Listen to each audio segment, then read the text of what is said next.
todo comenzó mucho antes de ese 11 de junio. El año pasado, Jesse Showden le metió un manotazo a Caitlin Clark directamente en el ojo. Y prácticamente no pasó nada.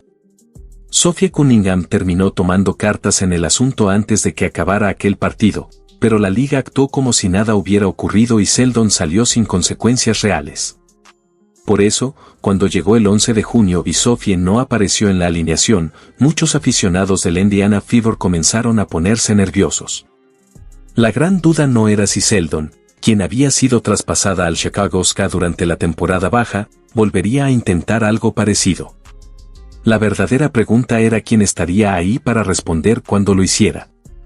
Y sí, Seldon volvió a intentarlo. Pero esta vez, Maesha Hans Allen tenía una respuesta preparada. Y fue una respuesta que terminó enviando a Seldon directamente al suelo. Dejen su apoyo a Caitlin y a Maisa en los comentarios. Boston recibe, no puede definir. Pase al frente. Se acomoda. Todo se remonta a aquel partido de 2025 contra Connecticut Sun, cuando Jesse Showden lanzó un manotazo directo al rostro de Caitlin Clark y terminó golpeándola en el ojo. La reacción de Clark frente a las cámaras no fue de enojo. Fue de dolor. Esa expresión de incredulidad que aparece cuando alguien no puede entender que algo así realmente le acaba de pasar. Esa jugada fue la razón por la que el encuentro del 11 de junio cargaba tanto peso emocional. No era una pelea por el primer lugar ni un juego de eliminación de playoffs. Era un partido de la Commissioner Cup que ya se sentía personal incluso antes del salto inicial. Indiana pierde por 10. Mantengan la mirada sobre Caitlin y Jesse Showden. Clark intenta jugar de espaldas. Clark está bien. Seldon la golpea en el rostro. Caitlin se molesta por la acción. Después todos comienzan a alterarse. Marina Mabrey aparece y derriba a Clark, mientras los ánimos explotan en ambos lados. Lo que hizo todavía peor aquel incidente fue todo lo que ocurrió después. Primero, Seldon golpeó el rostro de Clark. Y enseguida, Marina Mabrey se dio la vuelta y le conectó un fuerte choque corporal que envió a Caitlin al piso frente a todos. Fue una acción tan evidente que el estadio entero quedó en silencio durante unos segundos.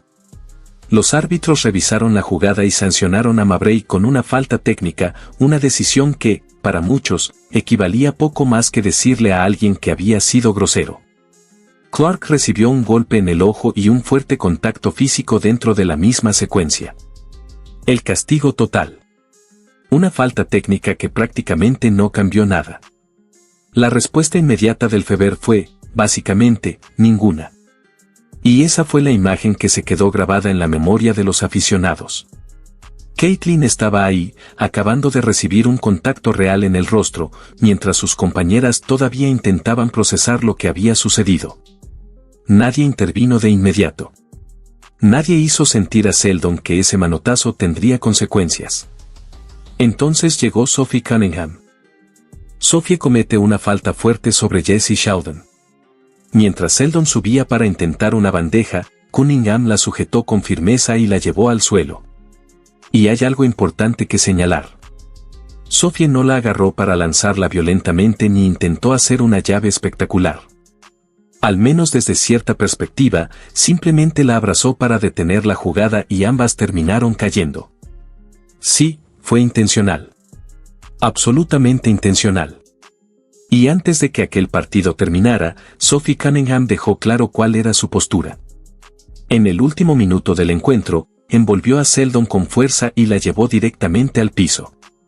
La jugada terminó siendo sancionada como una falta flagrante tipo 2 y una expulsión. Ese tipo de acción que te manda directo al vestidor, pero que al mismo tiempo provoca una ovación de pie por parte de tu propia afición. Los aficionados del Fever se aferraron a ese momento porque, al menos, alguien dentro del equipo había dejado claro que existía un límite. La liga, en cambio, volvió a quedarse corta con Seldon. No hubo suspensión, tampoco una multa de la que alguien llegara a enterarse. Simplemente salió de aquel partido sin enfrentar consecuencias reales. Por eso, Sophie Cunningham terminó convirtiéndose en la respuesta a una pregunta que los seguidores del Fever ya estaban cansados de hacerse: ¿quién iba a estar ahí si Seldon volvía a intentarlo? Mientras Sophie estuviera sobre la cancha, la sensación era que Sheldon tendría, al menos, una razón para pensarlo dos veces. Y es que Cunningham siempre ha sido una de las mayores defensoras y admiradoras de Caitlin Clark. De verdad me molesta cuando la gente dice que ella no es la cara de la liga. Entonces, ¿quién lo sería? Cuando intentan argumentar que ella no es el rostro de nuestra liga o que estaríamos donde estamos sin su impacto. Sinceramente, están equivocados. La realidad más dura de todo esto es que fue una de las pocas jugadoras de la WNBA que lo expresó públicamente sin avergonzarse ni tratar de suavizar sus palabras. Después llegó la publicación de la alineación del 11 de junio. Y el nombre de Sophie Cunningham no estaba. Fuera por una lesión o, como muchos especularon, por una supuesta sanción interna de Stephanie White después de haber ignorado una indicación previa para entregarle a Clark el balón ganador en otro partido. Nunca hubo una confirmación oficial. Ambas posibilidades tenían significados completamente distintos, pero el resultado dentro de la cancha era exactamente el mismo. Cunningham no iba a jugar. Y el Fever se preparaba para enfrentar nuevamente a Jessie Sheldon sin la única jugadora que ya había demostrado que estaba dispuesta a encargarse personalmente de la situación. Sheldon ya había defendido antes a Clark. Ya había hecho exactamente lo mismo que acostumbra hacer. Y aún así, nunca enfrentó consecuencias importantes por sus acciones más cuestionadas. Ahora volvería a marcar a Caitlin. Mientras Cunningham observaba desde la banca vestida de civil. 12 puntos y 4 asistencias hasta ese momento. Ataque por la línea de fondo. Sheldon comenzó el partido defendiendo a Clark exactamente como siempre lo hace, chocándola en las cortinas, persiguiéndola por toda la cancha y lanzando esos pequeños golpes con las manos que algunas veces los árbitros sancionan. Y otras simplemente dejan pasar. No era algo sutil. Y definitivamente no era accidental. Sheldon había estado defendiendo de esa manera durante toda la noche, mientras la banca del Fever observaba cada posesión con atención absoluta. Entonces volvió a ocurrir. Sheldon lanzó otro manotazo hacia el rostro de Clark. Hubo contacto cerca de la cara y también sobre la mano. La cabeza de Caitlin se fue hacia atrás, y todos los aficionados del Fever que estaban viendo el partido sintieron el mismo vacío en el estómago que la vez anterior. La sensación era inevitable. Otra vez iba a pasar lo mismo. Y otra vez nadie iba a hacer nada. El público reaccionó. La banca del Fever reaccionó. Wamaesha Hans Allen, que llevaba toda la noche haciendo ese trabajo silencioso que rara vez aparece reflejado en las estadísticas, también reaccionó. Solo que nadie esperaba que lo hiciera de esa manera. Protección en el aro.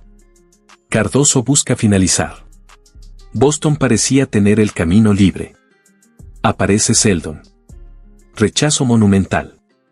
Ines Allen le deja claro, aquí no vas a entrar. Ines Allen había entrado desde la banca con una intensidad contagiosa. Peleaba cada posición, se lanzaba por balones divididos y hacía todas esas labores incómodas que cambian la dinámica de un partido aunque no siempre brillen en el box score. Terminó la noche con un plus-minus de más 2.5. Y esa cifra explica mucho más sobre su verdadero impacto que cualquier jugada aislada, porque nadie alcanza un número así sin modificar completamente la energía del partido cuando está en la cancha. Por eso, cuando Sheldon atacó el aro más adelante en el encuentro, Hans Allen ya la estaba esperando. Y no solo bloqueó el disparo. Lo rechazó con tanta autoridad que Sheldon terminó tendida sobre el piso. Ese tipo de bloqueo en el que el ruido del público explota incluso antes de que la gente procese lo que acaba de ver. Sin falta.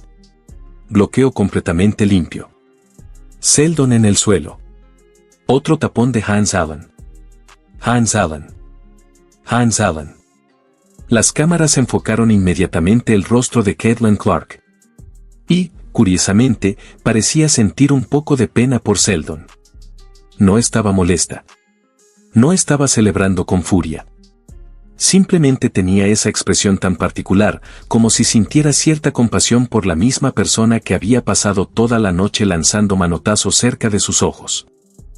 Y, honestamente, terminó siendo una de las reacciones más divertidas que se pueden ver en un partido de baloncesto. Tan tranquila. tan inesperadamente comprensiva. Y tan perfecta para el momento. Mientras tanto, Sophie Cunningham, sentada en la banca con ropa de calle debido a su lesión en el codo, no podía contener la risa. No era una sonrisa discreta. Se estaba riendo de verdad. Y esa imagen resume perfectamente el ambiente que existe actualmente en la banca del Fever. Incluso la jugadora que no podía entrar a la cancha estaba disfrutando ver cómo una de sus compañeras se encargaba del trabajo. Ines Allen no dijo una sola palabra después del bloqueo. No se quedó mirando a Seldon. No hizo poses para las cámaras. No presumió absolutamente nada. Simplemente se dio la vuelta y corrió hacia el otro lado de la cancha. Y precisamente por eso, el momento tuvo todavía más fuerza. Porque no se sintió como un espectáculo. Se sintió como algo natural. Como si simplemente hubiera hecho lo que consideraba que tenía que hacer. La energía explotó tras el tapón de Maesha Hans-Allen. Más allá de Sophie Cunningham, quedó claro que proteger a Caitlin Clark ya no es responsabilidad de una sola jugadora. Ines Allen terminó con 5 puntos, 9 rebotes y un impresionante más 25, demostrando un impacto enorme desde la banca. Mientras tanto, Clark y Aaliyah Boston hicieron historia, se convirtieron en las primeras compañeras en la WNBA en registrar dobles de 30 puntos en el mismo partido. Clark brilló con 32 puntos, 10 asistencias, 7 rebotes y un perfecto 15 de 15 en tiros libres, manteniendo la concentración pese al juego físico. Boston respondió con 34 puntos y 12 rebotes, aprovechando cada pase de una conexión que ambas describieron como telepatía. La química entre ellas fue simplemente espectacular. Indiana venció 114-106 en tiempo extra, aunque dejó escapar una ventaja de 19 puntos, evidenciando un problema recurrente que Stephanie Watt señaló después del partido: cuidar mejor cada posesión. Kelsey Mitchell aportó 19 puntos, pero una bandeja fallada permitió que Chicago siguiera con vida. Aún así, este Fever ya no es el mismo equipo del pasado. Hans-Allen actuó sin esperar permiso y dejó claro que Clark ya no está sola. Con una ofensiva liderada por Clark y Boston, más el carácter mostrado por el grupo, Indiana empieza a parecer un verdadero contendiente. Pero si quieren aspirar al campeonato, deberán aprender a cerrar los partidos antes de que esas remontadas terminen costándoles demasiado.